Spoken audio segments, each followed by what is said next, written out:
Hello, lovelies. How's it going? I hope you all are having an amazing day. For those of you who don't know who I am, my name is Lauren, and this week I am back with another video in my series. What's the new series I'm doing? Lauren talks about random movie stuff, is what we'll say. Sorry if I keep looking over here. I actually have like this new setup. I don't know if it looks any better, but I have like a whole ring light and I have my phone is set up as like a webcam now, so I'm very distracted because I can see myself in my computer over here. So I'm gonna try not to look, but if I look over there, my notes are also over there, but it's fine, it's whatever. So yeah, just to level with you guys, I know it's been a hot minute. I've actually had this video like all prepped and ready to go. I just needed to record it for probably about like 2 or 3 weeks now. But I actually had a job interview this morning, and so I have been super stressed trying to prep for all of that. And to be honest, it went okay. It was not my best interview ever, and I did not get the job. But you know what? I'm not worried about it, you guys. I'm just keeping a positive attitude. I know there will be other opportunities, and with all of that being said, I am over all of the stress, and so I'm really excited to record this video for you guys. So, if you looked in the description of my last video, then you would have already known that today we're going to be talking about everyone's favorite ginger doll killer, and that is Chucky.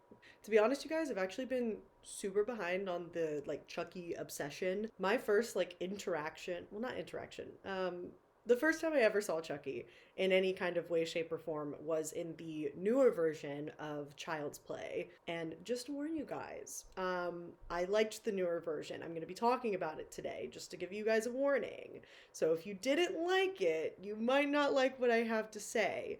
But I have quite a few things to talk about. So anyways, all of that being said, my coworker and I were talking about the fact that they are making a new Chucky series.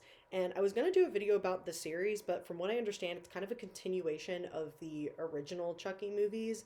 And so I wanted to take some time to watch all of those first before I kind of gave my thoughts on the new like TV series. But in the meantime, I thought it would be interesting to watch the original Child's Play movie and the newer Child's Play movie and kind of compare them and really kind of see whether was the remake necessary, was it a good remake, and just kind of give my thoughts on how I felt about both of them. So I'm going to stop rambling now and we're just going to get right on into it. Let's talk about Child's Play. So for those of you who haven't seen the movies, there's going to be a lot of spoilers. I'm not trying to hide spoilers in this episode. So the original movie starts off with this serial killer, right? And he is trying to run away from the law. They've like finally caught up with him, and he ends up putting like using this like voodoo to put his soul into the soul of a doll. And so the biggest thing about the original movie, I think, is that you never see Chucky as like an innocent person. Chucky is always this serial killer who has already been killing people, who just does it for the fun of it. And all of his victims that he goes after are, related to his life as a serial killer in some way. He goes after the officer who tracked him down and was like chasing after him when he died, and he goes after his partner who left him behind. And so there's a clear line of thought of, okay, there's this kind of mystical reason that Chucky became how he was. He has the soul of this serial killer, and this serial killer is going after specific people. And he uses Andy, he manipulates him into helping him catch, track down these people and kill them. And when it comes down to it, he actually ends up being extremely awful and evil because he's trying to not only manipulate Andy, but in the end ends up trying to kill him because there's kind of this loophole that even though he's inside of like the body of this doll, the longer that he's inside of this doll, the more human he becomes. But because he's inside of the body of a doll, he's very easy to overpower and to eventually kill. He's not this immortal plastic doll, you know what I mean? And so the only way to fix that is that he can transfer his soul into the body of the person who he first spoke to and revealed himself to, which is Andy, who in this movie, I think it's important to note, is he's a 6-year-old boy.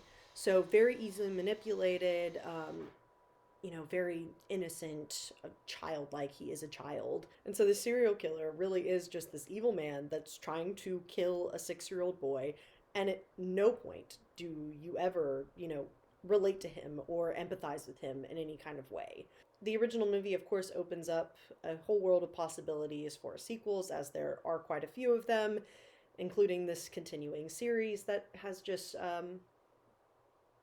come out. And so before we get into the remake and kind of what's similar, what's different about it, I do have to say I really like the original movie. I like it, just for what it is. You guys know me. I don't usually like slasher films. I don't like anything that's really gory, but this one wasn't super over the top to me, and I think because there's this kind of humor that comes from the movie being about a killer doll. Which I do have to say, growing up in my mom's house, her library was full of all these dolls, right? And I had never watched Chucky, but I knew about Chucky. And so I knew that this like trope of like living dolls was a thing, like murderous living dolls. And so I used to be terrified of all of the dolls in her library, right? So even if you had never seen Chucky, Chucky's reach is very powerful, I will say. And so I think after finally watching this movie, after years of putting it off, I don't know why I put it off for so long, I do have to say, I would probably, for what the movie is, I would probably give it a solid like 8 out of 10. I definitely don't think it's a perfect movie, but I can definitely see where people would like it from a nostalgia standpoint. I think the story is really solid, not something that I've ever seen before, and not something that's been able to be recreated really since. Now, with all of that being said, we come to the, I believe it was made in 2019, remake of the movie Child's Play. And I will say, I'm just going to go ahead and let you guys know that I think, as far as horror movie remakes go, this is a top notch example of what to do in order to make a new and modern version of an old horror film. I think people have not been able to do it very well, but I think that this is a great example of how to properly do it if you are going to. Some of you might not agree with me on that, but just I'm going to explain myself. Hear me out.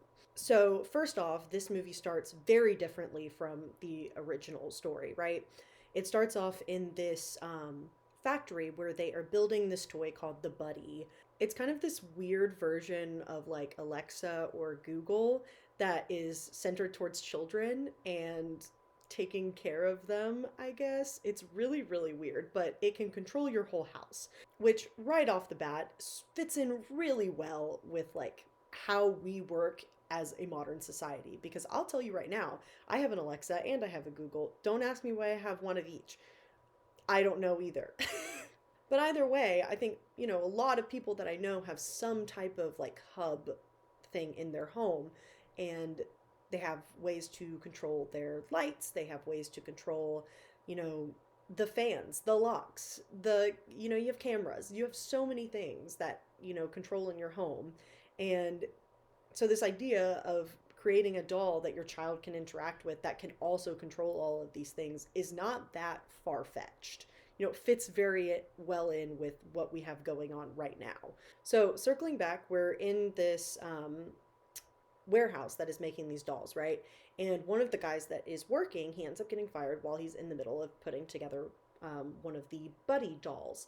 And his boss comes over and fires him, and he becomes extremely upset, and he decides to get rid of all of the safety features that are, programmed into the doll. Why would a regular worker be able to do this? I don't know. I could not tell you, but he's able to. So he takes off all of like the safety features, all of the defenses that would keep it from doing things, and he ends up putting the doll into one of the boxes, and then he ends up dying, is how I will put it. So the doll gets shipped off, and originally somebody buys it and they realize, oh, this doll is a little messed up, it's not working right. And so they come to try to return it, and which really great. In this movie, Andy's mom is played by Aubrey Plaza, and I love Aubrey Plaza, you guys. She is absolutely freaking hilarious, and I think she brings kind of a different character to Aubrey's mom, which I think is really like fun and exciting. I feel that way about all of the characters, just the actors that they got to play them. Their characters were very different from the original movie, which I think is a great way to do it. You don't want to be watching the same people doing slightly different things over and over again. So I think the actors that they hired, did a great job, including Aubrey Plaza. So, all of that being said, Andy's mom ends up taking this doll back from the person that was trying to return it. And she asks her boss, she says, "Hey, what are they going to do with this doll?" And he says, "They're probably just going to destroy it." And she says, "All right, I'm taking it." It was like a whole little interaction. I'm not going to get into all that. And so she ends up giving it to Andy for his birthday. And I think another interesting thing, speaking of the characters in the movie, is that they decided to age Andy up quite a little bit in this movie. So he's more of a preteen, teenager. I don't remember exactly how old he is, but he has a little bit more freedom and he is a little bit more self aware of what's going on. He's not quite as innocent, which changes the dynamic between him and his mom, but also between him and Chucky, because Chucky can't just kind of manipulate him into doing what he wants. But the thing about Chucky is that his character is also entirely different in this movie. I put a lot of emphasis on the fact that, in the original movie, you never like Chucky. You never think of him as a redeemable character. You never understand where he's coming from. But in this movie, I think one thing that they do really well in changing Chucky's origin story is that they're able to give him a different reasoning for why he is the way he is. And so Chucky is just this very innocent version of an AI. He doesn't understand what's going on. He doesn't have an understanding of the world or morals, but he has all of this power because he's, a piece of technology. He's got the ability to do things even though he has no true understanding of the consequences of his actions. And so when Andy first gets him, he forms this very strong bond. And he just wants to make sure that Andy is happy and enjoying his life. And one of the first kind of interactions they have together, you notice that Andy is playing with his cat, and his cat ends up scratching him, and it, kind of, it hurts. It makes Andy upset. And so Chucky's first instinct is like, we got to get rid of the cat. The cat is hurting you. And Andy just tries to explain to him, no, we can't do that. And so you see this almost like very human battle that Chucky is having with himself to figure out exactly what morality is and how he should feel in certain situations, and the difference between what Andy considers to be right and what he considers to be right. It's like watching a child slowly learn about morality. And so you can't really be angry with him because he just doesn't get it, and that he just doesn't get it. There's also, going back to the fact that Chucky can control pretty much anything in the house or anything that's on this connected to this company that makes him. It kind of like ups the stakes of how he can kill, which is even more terrifying. He has way too much power for somebody that just doesn't understand that killing people is wrong. And so the entire like vibe, I guess is a great word, of the movie is entirely different because of the fact that Chucky's origin story is completely different, and because he and Andy's interactions are totally different. It just creates a very new and different story despite having a clear connection to the original source material. I will say one thing, it seemed very much to me like a mix between Smart House and Chucky.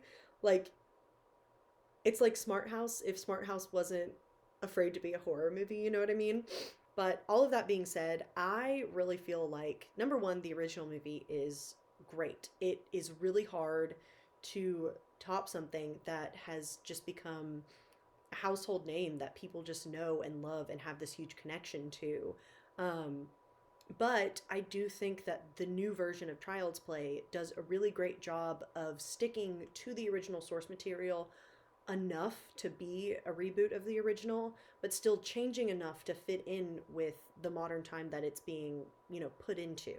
And I just have one more thing to say before we wrap this up. This is the end, friend. All right, that is all my thoughts on Child's Play, the OG and the reboot. If you liked this video, then definitely be sure to give it a thumbs up. And as always, if you have any movie suggestions or anything you want me to talk about, then leave your suggestions in the comments below. And also comment if you agree with me or not. I would love to know what you guys' thoughts on the original Child's Play and on the reboot are. And if there's anything that I should think about when watching all of the sequels and the show, then just let me know. If you are a fan of horror/thriller stories, that is all I talk about, so definitely hit that subscribe button. I hope you all have an amazing rest of your week. Be safe, wear a mask, and enjoy a horror movie this week because you deserve a little bit of a thrill. Also, before I go, just because I'm in here, I want you guys to peep my little Lego Benatar ship in the background. I love her. She's beautiful. Yes, I did help build that. Anyways, I just wanted to point that out since it's back there. Just thought I'd show off a little bit. Anyways, I will see you guys soon. Bye!